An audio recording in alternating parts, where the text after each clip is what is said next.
오늘 말씀 제목이 10가지 발판과 영원한 응답입니다. 서론에 제가 우리 교회 성도 여러분 놓고 기도하면서 기도 제목 3가지가 있는데 그냥 제가 원하는 기도 제목이 아니라 저는 이 기도 제목 하나님이 주신 하나님의 뜻이라는 것을 믿게 됐는데요. 빌립보서 2장 13절에 보니까 하나님이 성도들 놓고 기도할 때 하나님이 마음에 소원을 두고 행하게 하시는 거거든요. 첫 번째 기도 제목은 온 성도들이 예배에 승리하게 하소서.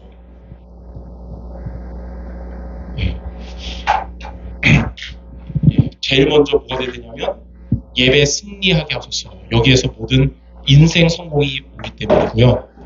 두 번째는 세월이 점점 지나니까 이제 나이가 먹어가니까 아프신 분들이 많아지잖아요. 그래서 영육 간의 영육이 강건하게 하소서. 아프다는 소식을 여기저기서 들으니까요. 자, 그리고 세 번째, 여러분들의 모든 업에 빛의 경제 응답받게 하소서. 그래야 교회를 살리고 또 전도와 선교하는 경제가 될 수 있거든요. 근데 이 3가지 놓고 특히 저 명절에 이번에 시간이 많아가지고 이거 놓고 기도하는데 하나님이 100% 응답되는 말씀을 주셨거든요. 근데 여러분 그 100% 응답되는 말씀 그냥 알고만 듣지 말고 이걸 실천을 해야 됩니다.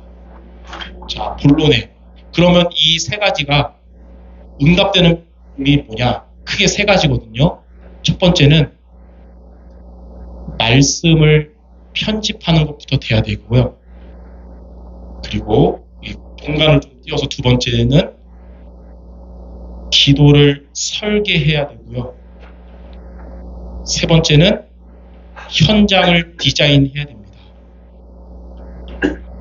이 어려운 단어지만 여러분이 만약 말씀 설계하고, 말씀 편집하고, 기도를 설계하고, 현장 디자인된다면 우리 성도 여러분들이 이 3가지 기도 제목은 무조건 응답될 거거든요.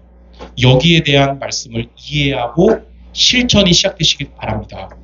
자, 말씀 편집을 어떻게 합니까? 제일 먼저 말씀의 자리에서 하나님의 말씀을 들어야 됩니다.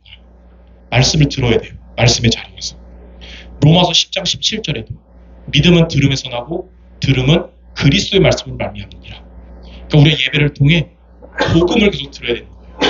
그래서 초대교회 성도들은 사도행전 2장 42절에 보니까 사도의 가르침을 받아서 교제하고 떡을 떼며 기도에 힘썼다고 했거든요. 그러니까 제일 먼저 이 응답을 위해 제일 먼저 될 것은 예배의 자리에서 하나님이 주신 말씀을 들어야 돼요. 그리고 듣고 나서 그냥 은혜됐다, 좋다, 뜻이 아니고 이거를 붙잡아야 되잖아요. 그러니까 하나님이 주신 말씀을 나의 것으로 정리할 수 있어야 됩니다. 하나님이 나에게 주신 말씀을 여러분이 붙잡아야 돼요. 로고스가 나에게 레마로. 그러면 히브리서 4장 12절에 하나님이 여러분에게 주신 말씀은 그냥 정치인의 좋은 말 연설이 아니라 하나님의 말씀이기 때문에 살아있고 활력이 있게 됩니다.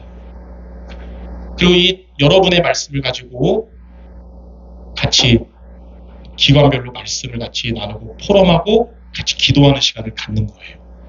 그래서 우리도 오전 예배 마치고 오후 예배 바로 안 하고 하나님이 나에게 주신 말씀 가지고 말씀 포럼을 같이 나누는 겁니다. 그럼 그 시간은 마태복음 18장 20절에 예수님이 그랬어요. 두세 사람이 내 이름으로 모인 그곳에 나도 그들과 함께 할 것이다. 하나님이 함께하는 자리가 되는 겁니다. 자, 여기까지가 바로 자, 중요한 거 빨간색. 이게 바로 말씀 편집이에요. 메시지 흐름 들으면서 말씀 편집해야 됩니다. 많이 들을 텐데 말씀 편집 어떻게 하냐 했잖아요. 이렇게 하는 거예요. 예배 자리에서 말씀 듣고 그 말씀을 나의 것으로 붙잡고 같이 포럼하고 기도하는 거예요. 이게 말씀 편집입니다. 자, 두 번째. 여기까지 했으면 이제 여러분 기도를 설계해야 되는데 자, 주일 예배를 통해 말씀 붙잡았다면 이제는 이거 가지고 매일매일 하루를 시작하는 아침에 이 말씀 잡고 5분만이라도 기도하면 하나님은 여러분에게 나를 살리는 힘을 주실 겁니다. 이 정식기도예요. 그래서 다윗은 시편 5편 3절에 아침마다 하나님이 주신 말씀을 붙잡고 기도로 힘을 얻었어요. 예수님도, 그리스도이신 예수님도 공생의 3년 동안 매일마다 마가복음 1장 35절에 보니까 새벽 미명에 일어나서 한적한 길에 가서 기도로 힘을 얻으셨어요. 예수님도. 여러분도 내일 아침부터 물론 6시에 일어나서 새벽 기도 하시는 분도 있고 7시 반에 일어나서 이제 교회방에서 누르는 분도 있고 다양하겠지만 하루의 시작은 5분이라도 기도의 힘을 얻으시기 바랍니다. 그리고 여러분 낮에는 활동하잖아요. 사람도 만나고 일도 하고 때로는 힘든 일도 생기고 그때 찾아오는 모든 생각을 기도로 바꾸시기 바랍니다. 이게 무시기도예요.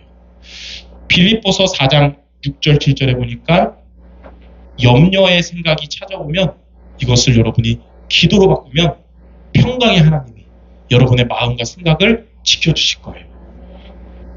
이번 주에 힘든 일이 생겼다. 그것 때문에 걱정 생각, 열받는 생각이 찾아올 수 있잖아요. 그거 빠지지 말고 이번 주 하나님 그리스도를 정말 내가 붙잡고 두려움과 무서움에서 벗어나게 하시고 그리스도를 정말 믿고 흑암 세력에서 떠나가게 하시고 흑암 세력에 떠나가고 그리스도를 누림으로 하나님 나에게 평안함을 주세요. 생각을 이 기도로 바꾸잖아요. 그리고 실제로 하나님이 여러분의 마음과 생각을 지켜주실 거예요.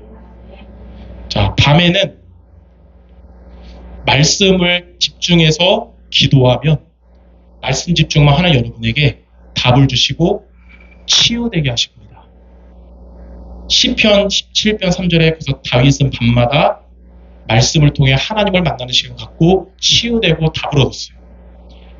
그래서 매일매일 아침과 낮, 밤 세 가지에 여러분이 도전하는 것이 기도 설계입니다. 메시지 그러면서 기도 설계하세요. 그러면 뭔 소리 하잖아요. 바로 아침에 힘을 얻는 정식기도, 모든 생각을 기도로 낮에 바꾸는 무시기도, 밤에는 말씀에 집중하는 기도. 이게 바로 여러분이 응답받을 두 번째 기도 설계입니다. 자, 이 두 가지를 이제 여러분이 계속 하잖아요. 포기하지 않고. 때로는 인간이니까 빠뜨릴 수도 있어요. 빠뜨릴 수 있어도 때려치지 말고 다시 도전할 수 있어야 돼요. 그래야 이 응답받습니다. 예, 설화지만 왜 곰은 사람이 됐고 호랑이는 사람이 안 됐을까요? 호랑이는 37일째 되는 날 때려쳤거든요. 마늘 먹는 거를. 쑥과 마늘. 근데 곰은 100일까지 끝까지 지속해가지고 된 거거든요. 물론 말도 안 되는 설화지만 무슨 의미냐? 때려치면 이 응답 다 올래다가 말지만 지속하는 자가 맛보게 될 겁니다. 자, 그래서 세 번째 현장 디자인이 뭐냐? 여러분이 이렇게 주일날 말씀 편집하고 매일매일 기도 설계하면 그때부터 여러분은 현장에 가잖아요. 이게 안 될 때는 수고하고 무거운 짐 지고 가는 현장이지만 이제는 이게 되니까 영적 서밋으로 가게 됩니다. 성령 충만하게 불신자들 만나러 가는 거예요. 일하러 가는 거예요. 여러분이 그곳이 요셉처럼 노예의 자리 또는 감옥 자리 같을지라도 하나님이 여러분 형통하게 하시고 함께 하십니다. 왜냐하면 창세기 41장 38절 하나님의 영에 감동됐기 때문에 이렇게 여러분 말씀 편집하고 기도 설계하면 이제부터 여러분 흑암 현장 가도 하나님의 영적 서밋으로 가게 하실 거예요. 그리고 두 번째, 하나님은 여러분 현장에서 여러분이 하는 일에 역사하실 겁니다. 그게 바로 기능 서밋이에요. 하나님은 여러분의 산업에 역사하셔서 불신자들보다 더 큰 응답 받게 하실 거예요. 사도행전 18장 1절부터 4절에 보니까 천막 만드는 일을 하는 브리스길라 아굴라 부부가 그 천막 만드는 일을 하는 현장에서 영적 서밋 되고 기능 서밋 응답 받았잖아요. 그리고 이제 앞으로 하나님이 여러분 영도 살아나고 업도 살아나고 이제는 많은 영혼을 살려서 흑암 문화가 무너지게 하실 거예요. 문화 서밋. 이제 이 두 가지가 되니까 전도는 되어진다 그랬잖아요. 앞으로 하나님이 복음 들을 자를 만나게 하실 거예요. 그럼 여러분 그들에게 다른 잔소리가 아니라 그리스도 얘기하는 겁니다. 그래서 다니엘 12장 3절에 많은 사람들을 옳은 대로 인도한 자는 별과 같이 빛나리라. 자, 이렇게 그 말씀 편집과 기도 설교를 통해 여러분이 현장에서 서밋의 축복을 누리는 것이 바로 현장 디자인이에요. 자, 이렇게만 한다면 여러분의 예배 승리와 영육 간의 강건과 빛의 경제 응답은 당연히 오게 되는 것입니다. 이번 한 주간 말씀 편집, 기도 설계, 현장 디자인 도전하시기를 바랍니다. 자, 결론적으로 이게 100%라는 증거가 있어요. 여러분의 삶에는 여전히 때로는 비바람이 몰아치고 창수가 나는 일이 생겨도 하나님이 이렇게 말씀 따라가고 기도하려는 여러분의 100% 견고한 발판, 단석 되시거든요. 여기에 대한 것을 오늘 같이 증거로 나누고 마칠게요. 첫 번째, 하나님의 주권은 절대입니다. 절대. 절대란 말은 아무도 막을 수 없어요. 여러분을 구원하시고 여러분을 천국 가는 그날까지 지키시고 축복하는 것은 아무도 막을 수 없는 절대. 오늘 말씀 읽은 것처럼 역대상 29장 11절 12절에 모든 것이 하나님의 주권대로 되어진다는 거예요. 사탄도 막을 수 없어요. 그리고 두 번째, 하나님이 여러분을 구원하시고 여러분을 축복하는 하나님의 방법은 뭐냐면 바로 그리스도입니다.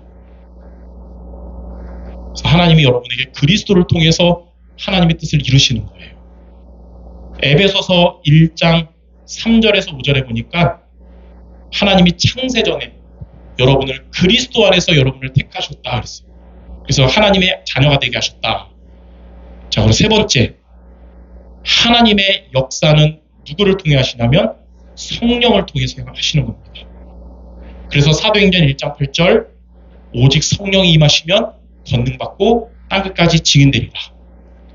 자, 네 번째, 하나님의 이 보증이 되는 말씀은 뭐냐면 바로 성경입니다. 성경. 그래서 성경 말씀을 근거로 붙잡는 거예요. 디모데후서 3장 14절에서 17절에 보니까 성경은 여러분을 구원에 이르는 지혜가 있게 하고 또 여러분의 인생을 온전케 한다고 했어요. 하나님 말씀은 여러분을 구원받게 하고 여러분의 인생을 온전케 하는 겁니다. 자, 다섯 번째는 하나님의 성전은 어디냐? 물론 이 교회도 맞지만 하나님의 성전은 바로 여러분 한 명 한 명이에요. 성도. 고린도전서 3장 16절에 보니까 너희가 하나님의 성전인 것과 하나님의 성령이 너희 안에 거하는 것을 알지 못하느냐. 우리 수정교회가 진정한 교회인 이유는 하나님의 성전인 저와 여러분 한 명 한 명이 모여서 예배드리기 때문에 이 교회인 거예요. 만약에 불신자들이 와가지고 그냥 모이면 교회가 아니거든요. 북한에 가면 진짜 예수님 믿는 사람들 몰래 믿는데 평양에 교회가 있어요. 봉수교회라고. 근데 거기는 그냥 외국인들 보여주기식이에요. 당연히 복음 얘기 안 하고 이상한 얘기 하겠죠. 하나님 모시는 교회가 아닌 거예요. 하나님의 성전인 성도들의 모임이 아니니까요. 그러나 여러분 한 명 한 명의 교회고 이렇게 모여서 예배드리는 이게 교회인 것입니다. 여섯 번째, 하나님의 선교지가 어디냐? 물론 우리가 선교하는 태국도 선교지고 중앙아시아도 선교지고 어제도 여러분 기도해 주셔가지고 시대적인 메시지를 제 수준보다 훨씬 좋게 했는데 시국도 선교지지만 진짜 선교지는 바로 여러분의 현장입니다. 여러분의 현장이 하나님이 나를 선교지로 파송하셨구나. 사도행전 18장 1절 4절에 브리스게 라굴라 부부의 천막 만드는 일하는 그곳이 선교지였어요. 자, 일곱 번째, 하나님의 통치. 하나님은 우리 여러분들의 모든 것을 다 알고 계시거든요. 미래까지 생사화복을 주관하십니다. 생사화복이란 말은 여러분이 태어난 것도 하나님의 계획대로 됐고 여러분이 죽을 날도 하나님이 알고 계시고 여러분에게 어려움이 오는 거 복 오는 거 다 알고 계시는 거예요. 시편 139편 1절에서 10절에 보니까 하나님은 여러분이 앉고 서는 거 모든 거 다 알고 계시고요. 하나님은 여러분 어디를 가더라도 하나님은 여러분 그곳에서 떠나지 않고 지켜주신다고 했어요. 자, 8절에 하나님의 섭리. 자, 하나님의 섭리가 뭐냐면 저와 여러분의 인생은 영원하게 사는 게 아니라 시한부 인생입니다. 시한부 인생.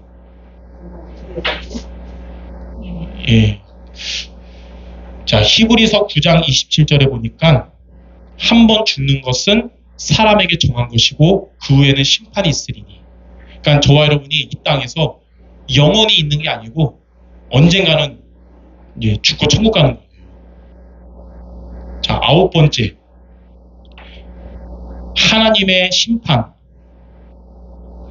누구나 죽으면 영혼이 불멸되는 게 아니라 죽음 후에 내세가 존재합니다. 그래서 이 땅에 사는 동안 예수님 믿으면 천국 가고 예수님 안 믿으면 아무리 착하게 살고 성공해도 지옥 가는 거예요. 인간의 그 영혼의 길이는 끝없잖아요. 끝없는 직선 가운데 100년의 인생은 마치 끝없는 직선 가운데 점 하나에 마찬가지거든요. 근데 그 점 하나의 결정을 따라서 끝없는 직선이 천국이 될 수도 있고 지옥 될 수 있는 거예요. 우리가 이 땅에 사는 동안 예수 믿고 구원받는 거 감사한 일입니다. 이게 누가복음 16장 19절에서 31절 부자와 나사로. 마지막 10번째. 하나님의 상급. 하나님의 상급은 누구에게 오냐? 전도와 선교를 위한 일에 하나님은 하나도 헛되지 않게 역사하시는데 하나님은 전도자에게 반드시 상급 주시고 또는 전도자는 아닐지라도 전도자의 이 보동식에게 동일한 상급 주시거든요. 보동식이 뭔지 아세요? 보호자, 동역자, 식주인.